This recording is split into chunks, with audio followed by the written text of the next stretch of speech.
Greetings, YouTubers. A popular YouTuber by the name of Inspiring-philosophy is make a video on YouTube proposing a functional interpretation in light of the ancient Near Eastern context and trying to look at the book of Genesis and trying to interpret it through those lenses. I'm going to make a video trying to refute his claims and see if I can prove him wrong. And so I'm going to start with his clip here. And this has led many trying to interpret the text through their own cultural lenses. This really is not a fair assessment of the text. We constantly want to force Genesis into our own cultural norms, and the hard reality is the culture of the biblical world was different than ours in many ways. The first assumption we have is our understanding of what something is, but what makes something a thing. This seems so intuitive, we hardly question it in another culture. We might have viewed this differently, but the evidence suggests otherwise. When we describe what something is, we begin by describing its properties. But in the ancient Near East, something existed, if it had a function.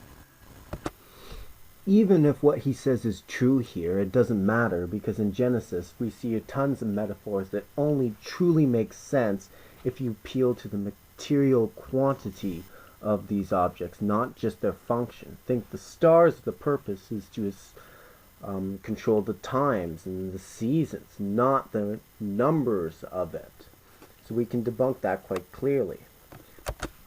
Also, he doesn't provide any evidence that they actually did hold into the ancient Near East. He just quotes some Hebrew scholars. While if you look at what these pagan myths believed, they believed in dualism. They did not believe in creation ex nihilo like Christianity and Judaism supports. They thought the universe was eternal. So it makes sense why you have all their creation stories, that it's about when the gods showed up to turn order out of chaos. None of this would infer that they didn't think of them as having material quantities. It's just saying they didn't believe the material of the universe ever did have a beginning. I'm going to cover this more in a future video. So, Michael Heiser has indicated that the Hebrew Masoretic vowel points and the wording of the Greek Septuagint do not apply to Genesis 1:1 should contain the phrase, in the beginning. There is a clear lack of a definite article in So when we look at early Jewish texts, we see that both Josephus, Philo, and Second Maccabees, and all Jewish writings affirm the fact that it was a creation ex nihilo event, and it was a definite beginning. Also, the Book of Jubilees affirms this worldview. And when this is the cultural context for the New Testament. When we see the New Testament writers affirming these ideas of creation ex nihilo, we should read back into the Old Testament. Another question would be if Genesis 1:1 wants to truly communicate a definite beginning, how else could it be written differently? I can think of lots of ways how the initial text could be written differently if it wanted to suggest a non-definite beginning. Another thing we can think about is the word Bereshit in Hebrew is never translated when anywhere else in the Hebrew Bible.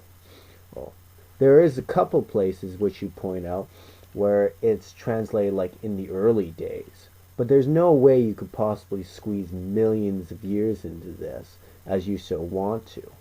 You could translate it near the beginning God created the heavens and earth. any time when God showed up to initiate a specific change on the earth, namely transforming it from a state of being almost a void. Of course, the number of creations might reject this by pointing out the original Hebrew didn't have vowel points, so we can't use that to indicate how the original authors read verse 1. However, the argument can be made from the Hebrew grammar used elsewhere. First, John Walton has pointed out the Hebrew word for beginning typically refers to a duration of time, rather than an absolute point of time. He draws attention to Job 8:7, which uses the same language to refer to the early time period of Job's life, Jeremiah 28:1, which refers to the beginning period of Zedekiah's reign. In Judea at that time, See how he's using this to squeeze millions of years into the text? It simply cannot be done. Yes, it could mean in the early days or near the beginning, but even if this is not a definite beginning, it is outright deceptive to try and squeeze millions of years into this.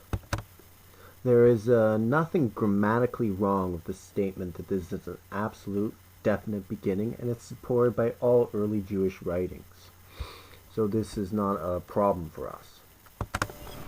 He mentions Genesis 2:4b. Well, Genesis 2:4b shows that the author could have communicated to us an indefinite beginning, because they do it in Genesis 2:4b, but chose to write it differently in Genesis 1:1 so that we can't tell supposedly what it truly is.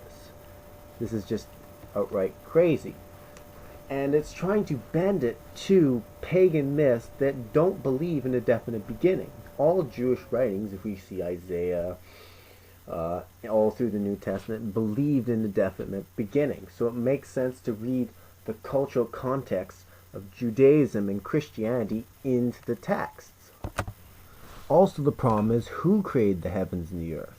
In the New Testament, says it was created by Christ and through Christ, the Word of God. This creates a whole bunch of problems because it doesn't ever say evolution. Makes it outright deceptive. In Isaiah 41, God mocks these pagan deities for not being able to tell the end from the beginning. But by IP standard, God fails.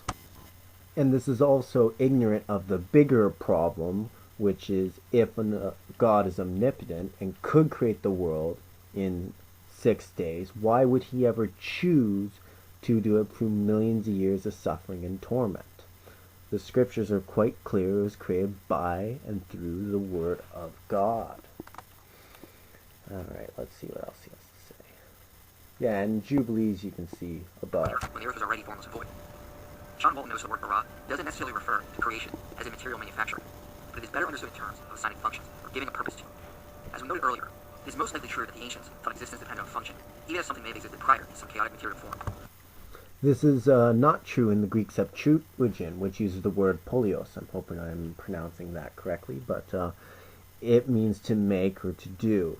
And one problem with saying this, why is bara and asa used interchangeably when talking about creation? It makes no sense unless they are talking about material manufacturing as opposed to merely just assigning function.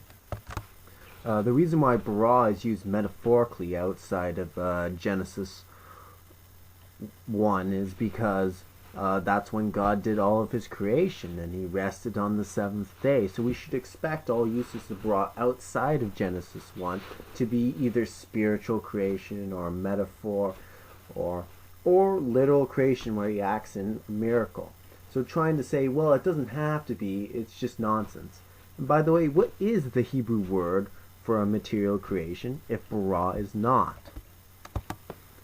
Also, the ancient Israelites were called to be a separate nation. God is saying, hey, stay away from these pagan nations. They're going to lead you away to believing all these stupid falsehoods and lies. So it doesn't make sense why you would appeal to these stupid pagan myths to try and make your case when God commands them to stay away from these people.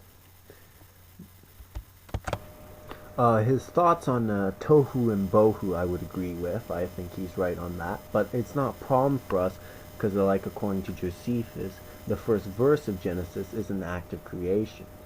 So it wouldn't work either way.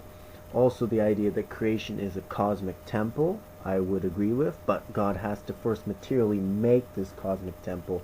And we see that when he's using the word asa in the Genesis 1. Also, the problem is, what were these functions before the creation? You see, if the grass did not have the function of producing seeds, well, then you have a problem. Everything dies. If the stars didn't have the function of separating night from day, then we wouldn't have any day or night. So if you remove the functions, the whole story falls apart. You have to have a material and functional creation for it to work and be coherent narrative. Okay. And then he tries to cite Jeremiah 4 to try and make his case. Well, Jeremiah 4 is poetry. It's kind of like trying to say your whole world is going to fall apart. I don't mean that necessarily literally.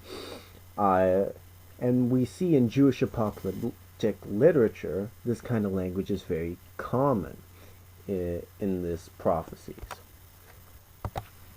I think the biggest problem with theistic evolution is, as Paul says, that God's eternal power can be seen through his creation. And the problem with theistic evolution is an atheist in the first century just couldn't understand that. How could an atheist be without excuse? It just simply falls flat. Alrighty, I think this concludes part 1 of my video. I guess sorry for beating you up too much there, man, but somebody's got to do it. And yeah, like, comment, subscribe, all that good stuff. And have a good day.